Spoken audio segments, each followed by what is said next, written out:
ആലപ്പുഴ സ്വദേശിനി സുലേഖ, ഇടുക്കി സ്വദേശിനി സുബ്ബലക്ഷ്മി, തിരുവനന്തപുരം സ്വദേശിനി മൈദീൻ ബീവി, തിരുനെൽവേലി കള്ളിക്കുറിശി സ്വദേശിനി താഹിറ മുഹമ്മദ് എന്നിവരാണ് ദമാമിലെ വനിതാ ജയിലിലുള്ളത്. 4 മാസമായി ജയിലിൽ കഴിയുന്ന താഹിറ മുഹമ്മദിന് ഇടയ്ക്കിടെ സ്പോൺസറുടെ ഭീഷണി നേരിടേണ്ടി വരുന്നുണ്ട്.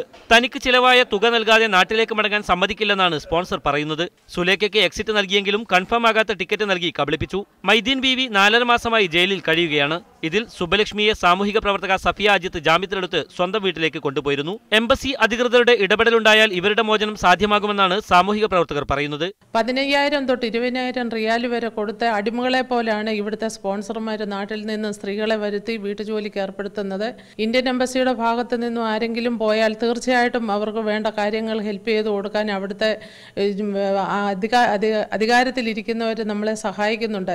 ഇന്ത്യയിൽ നിന്ന് വീട്ടുജോലിക്കാരെ കൊണ്ടുവരാൻ കൃത്യമായ നടപടിക്രമങ്ങൾ പാലിക്കേണ്ടതുണ്ട്. തങ്ങളുടെ പണം മുതലാകുന്നതുവരെ നിർബന്ധിച്ച് ജോലി ചെയ്യിക്കുകയാണ് സ്പോൺസർമാർ. കുടുംബം പോറ്റാനുള്ള മാർഗം തേടിയെത്തിയ ഇവർ പീഡനങ്ങൾക്കൊടുവിലാണ് ജയിലിലെത്തിയത്. അധികൃതരുടെ ഭാഗത്തുനിന്നുള്ള ഇടപെടലാണ് ഇനി ഇവരുടെ പ്രതീക്ഷ.